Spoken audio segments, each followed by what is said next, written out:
I mean, the way I think about success, and kind of I said it earlier, it's like, money and compensation that isn't necessarily one to one. So I think I could very well be very happy with doing a lot of things after winning the lottery, and it might just accentuate that joy. But I hear where you're coming Yeah, from yeah. for sure.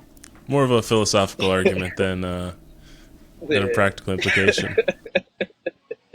Um, so how have your ambitions changed from after leaving school and moving on from football?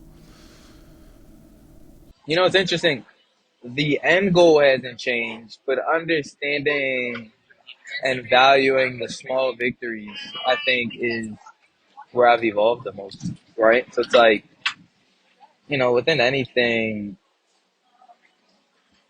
that you set a long view on, whether it be a month, a year, 10 years, like there are small successes and victories and failures on your way to that. So it's like for me, I really take joy in those small victories because I know how much goes into them. And I think part of that comes from, and you hear this in like movies and shit all the time, but like part of it comes from like enjoying the journey, Like I think a lot of times, and especially when we're younger, we get caught up with the end result. But for me, I can have peace of mind just enjoying eating the small successes and stacking them up, and just knowing that what the end goal is will ultimately happen if I'm planning and if I'm hitting those small little targets along the way. And shit, I haven't hit one of those yet. Like one of those big goals. Like I talked to you about the failures of like college football and Columbia, and like those have all like if I'm talking about what the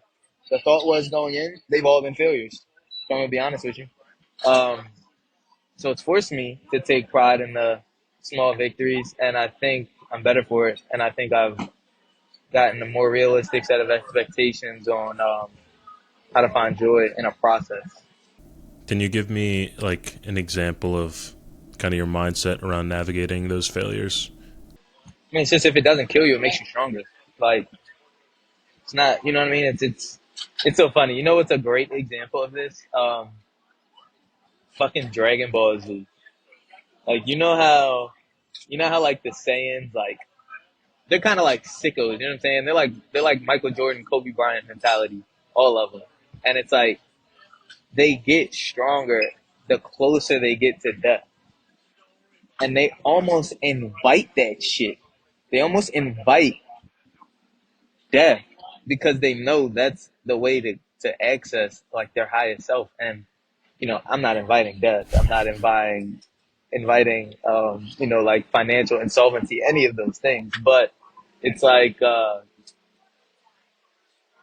it's kind of like we said, failing fast, right? And like failure being a necessary path to success. I just see those failures as a part of success. I see those as, and I'm sure we'll get into this, right? But like in preparation for this conversation, I was thinking about the concept of regression.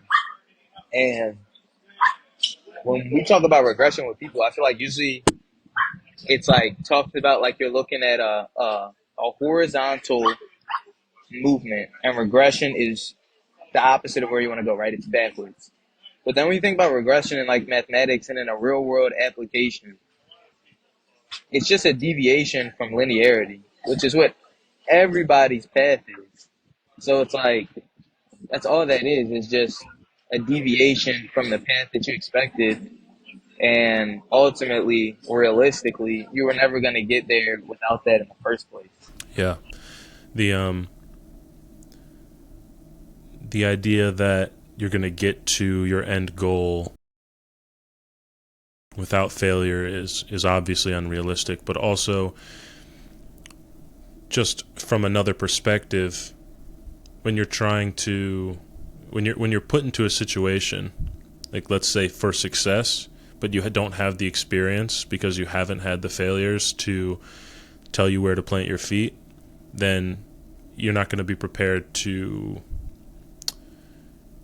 exploit the advantages and opportunities that you have, because you have no ground. You have no foundation on which to direct your actions, if that makes sense. And your description of regression, I think, is is pretty apt.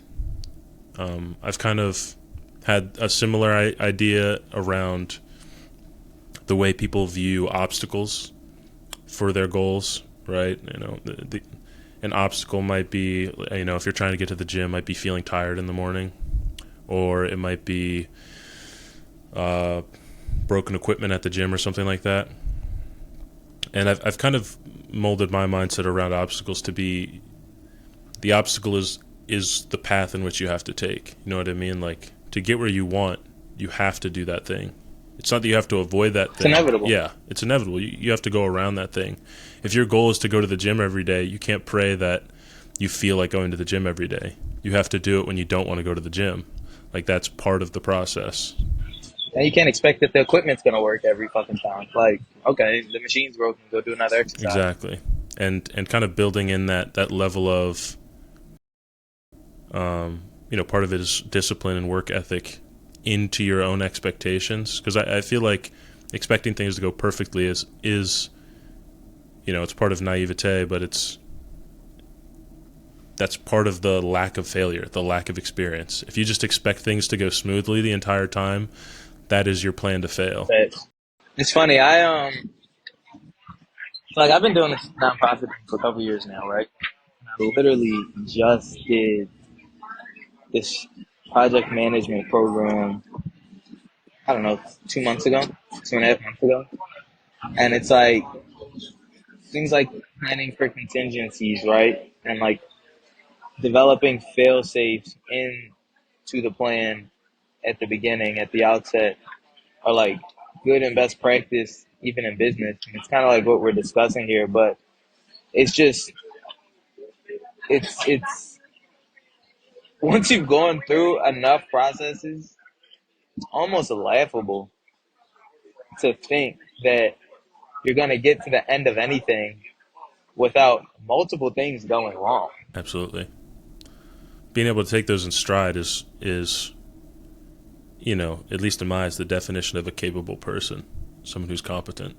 And I think to take that a step further, I didn't mean to cut you off, brother, but like to know when and where to expect those things is wisdom, you know?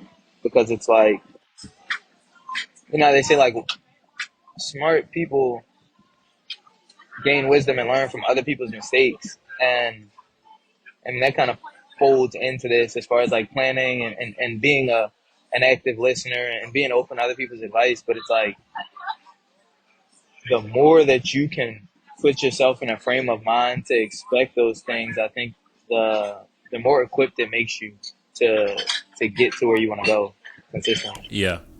I think a big part of that, at least in people's personal lives, obviously we've been talking more in the professional vein and trying to, accomplish things for a profession or a nonprofit or a business. But I feel that is what leads a lot of people to anxiety, at having like kind of hoping that they don't run into problems instead of, realizing that problems are part of the path and trying to build yourself up in a way that you can handle the problems that come your way instead of just trying to avoid them or skirt them.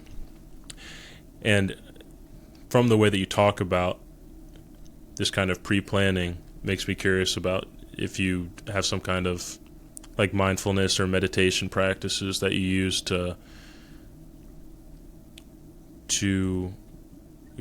I guess bolster your forethought and your self-control in that way. It's interesting. I don't have a consistent meditation practice. Like when my car's not broke. I go to yoga, and I think that's probably the most consistent form of meditation that I have in my life right now. But there was a period of time, basically from like the spring of 2019 to like the end of 2022, which, as you know, is a crazy, crazy like 3-4 year period where I was basically meditating every day and journaling my thoughts at least like 3 times a week. And that phase of my life And granted, that was like a specific activity. Perhaps this is just a part of your cognitive development at that age. But that, I think, gave me a perspective that has equipped me to understand that like everything is temporary for one, and like your perspective and your opinions and your point of view are only that. They only go as far as your mind, right? So it's like the more that you can put yourself in a frame of mind to understand that that's finite, that's not even really real. It's only as real as you make it. I think the more that equips you to really deal with anything that comes and be highly adaptable. Thank you so much for watching and listening today. Remember to like, subscribe, and follow to keep up to date with new content as it comes out. I appreciate your support and encourage you to exchange your thoughts in the comments below. As always, keep an open mind.